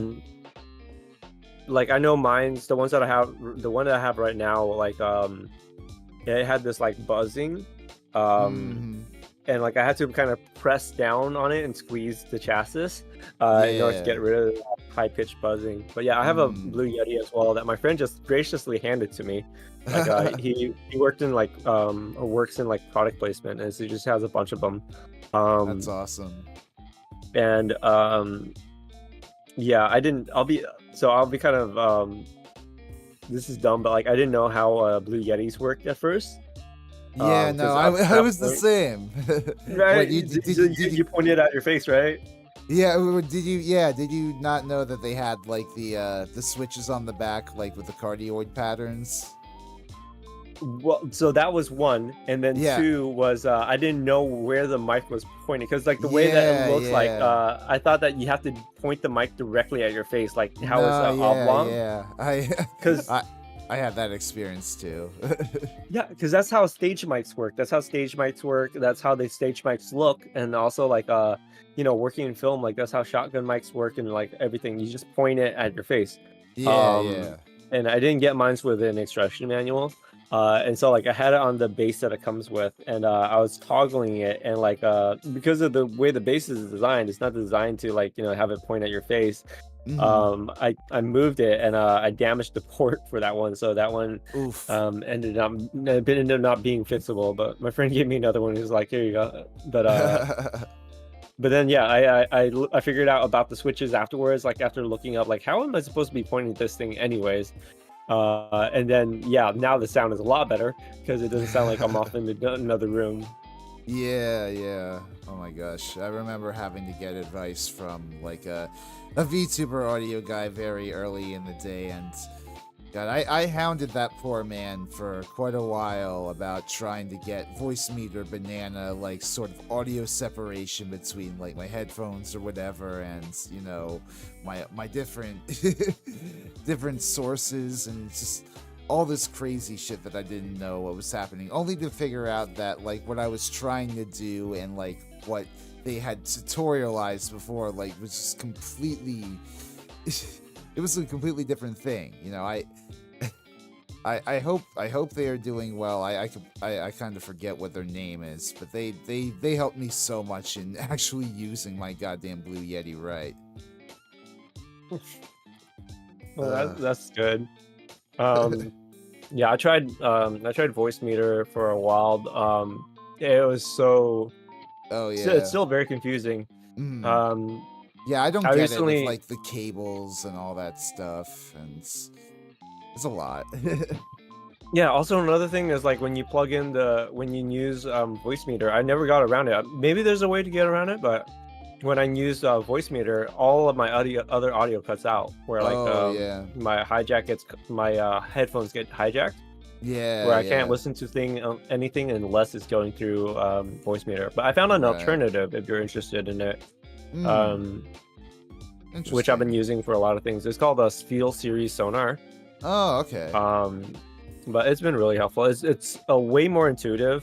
It doesn't like yeah, it's way more intuitive and straightforward and simple to set up. Um, each of the channels have yeah. Yeah, sure, sure. I mean, that shoot me something like that over Discord or whatever. Sure thing. Let me see. Um,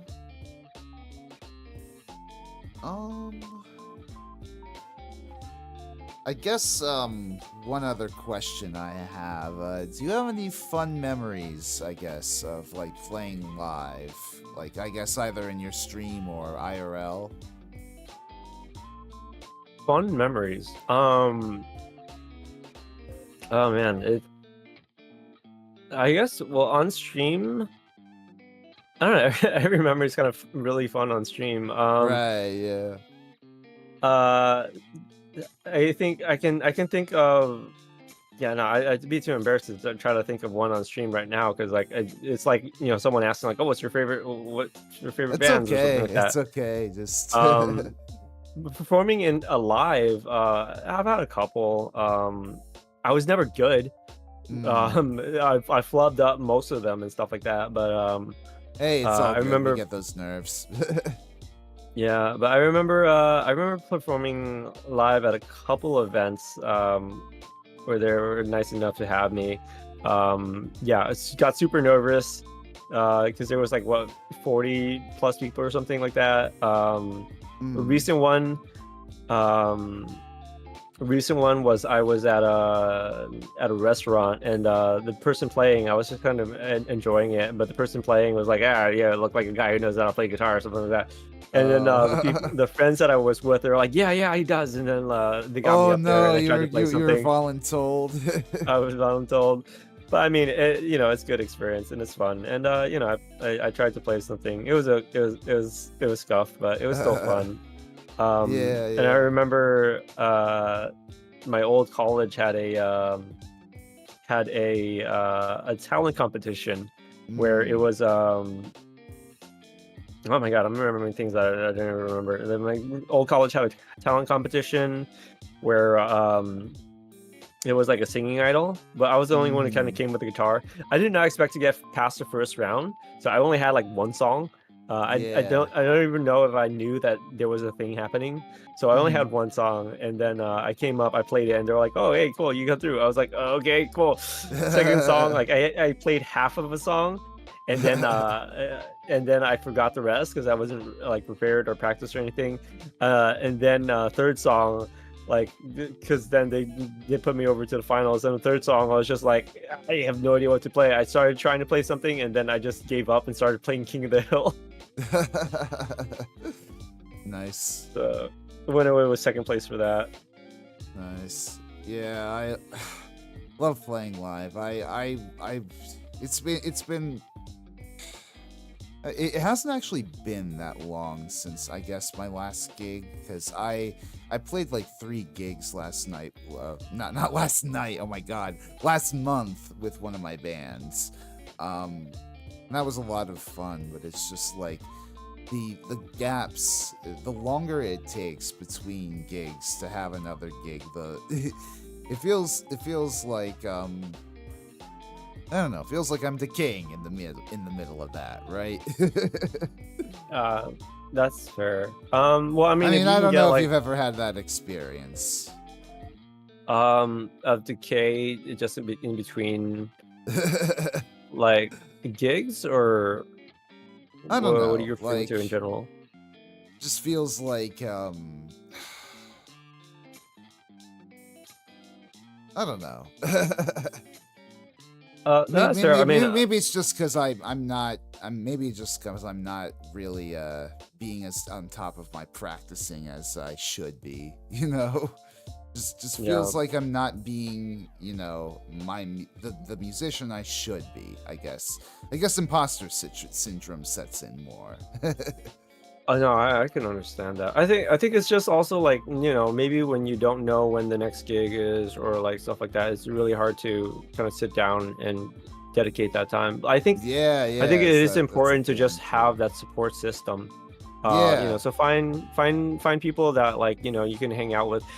It could even be random like servers, like when I'm not streaming, sometimes I'll hop onto like a random like Japanese like karaoke server, and I'll just go play and hang out there, and like I don't have to tell them like I'm a streamer or anything like that. I can just hang out and just like meet people and like be with like people who like music and stuff like that, and it's so fun. Absolutely. It's so fun.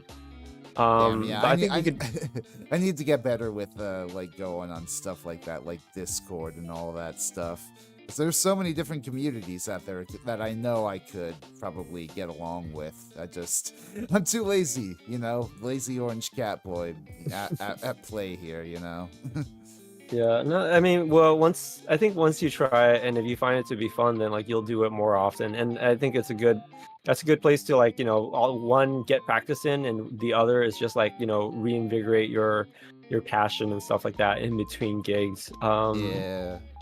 And also, if you can get far play or jack trip to work, especially if you're like playing like locally and stuff like that, give those a try as well. You know. Yeah, I'll have to share that with my bandmates. See if we can do anything with that. I don't know.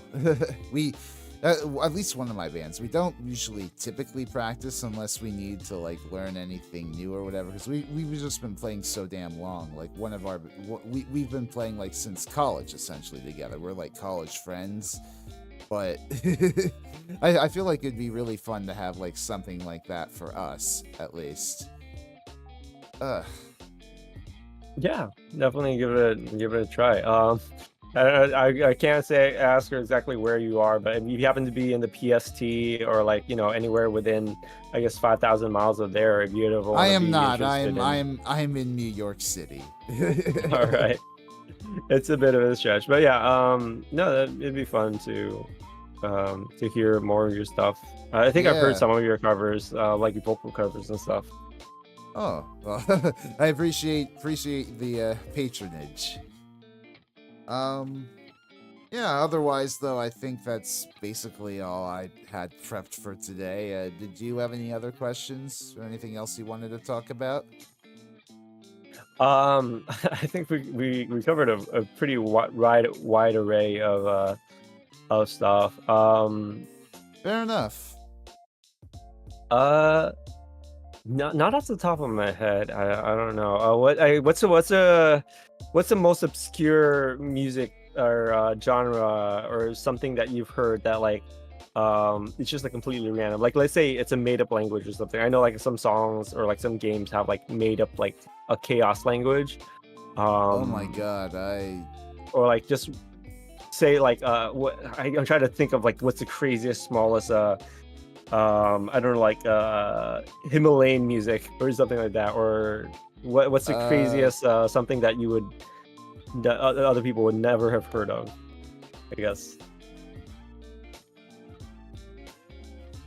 Bands, I don't know if you've ever heard of them, called Magma. They're a French progressive rock band, and technically speaking, they are the pioneers and sole representatives of the subgenre of Zool. They sing in this made-up alien language called Kobayan, and the music is just the most fucking strange, bizarre, alien shit you could imagine. Yeah, I'll check it out. I mean, I personally don't vibe with it myself, but you might be able to get something. You might be able to get something good out of it. Well, I mean, what's something that you would want to share? Right? I guess maybe even like along the lines of what's something that you would want to hear like as an acoustic cover or like as a like a fingerstyle cover or something like that. Oh God. No guarantees or anything. I'm just I have no idea. Very bizarre, obscure thing.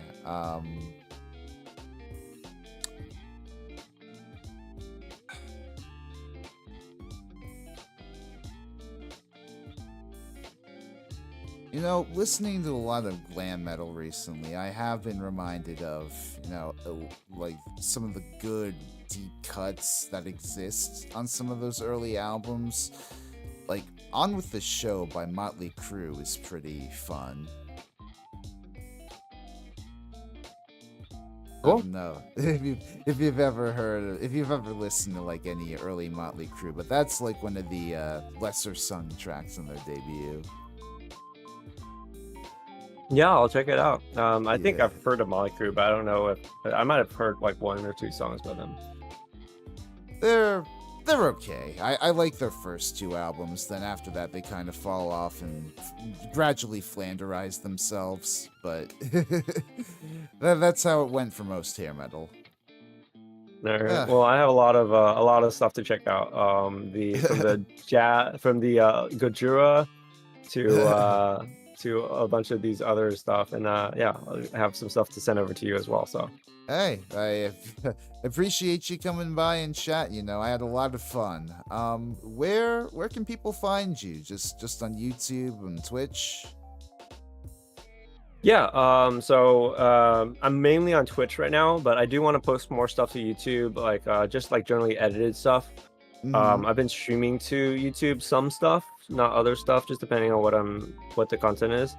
But yeah, mostly you'll find me on Twitch at Brime_VT. You can also find me on Twitter. I'm trying to get better at Twitter. I'm trying to post more and stuff. And YouTube eventually, once I want to try to put more more polished stuff, I guess, or like stuff that I've edited. Yeah, you gotta love edited content. We love our edited content VTubers. Yeah, well, I know that I wouldn't want to sit through like 3 hours of my own stream, so being able to like chop it up, and also I feel like it's a little bit of a love letter to the viewers to like see like, oh hey, I'm on that, or like I'm in that one. I remember that moment and stuff like that. Yeah. Like that I'm still that, like I don't just go through a stream and just forget about it forever. I was just like, I had a lot of fun in it, and I want to like immortalize it in a way. Yeah, I need to get a lot better with clips. There's probably a few different moments of these past few music talk streams I could put into a cute little compilation. But anyways, yes. Thank you so much, Brime, for coming on once again. It was a pleasure talking and getting to know you. Hopefully we can collab like this again in the future sometime. Chat, thank you so much for tuning in. However many people are still with us. It's been a pleasure talking with y'all as usual. I don't know what my next move is going to be yet. I'm going to probably try to record a lot more lines tonight for the Glam Metal Origins video, but otherwise, I don't know. I'm going to try to continue taking things at my own pace, and hopefully we'll have a lot more progress to speak on in the next week or so. But until then, thank y'all for coming and checking me out, and I'll see y'all next time. Bye-bye. Take care.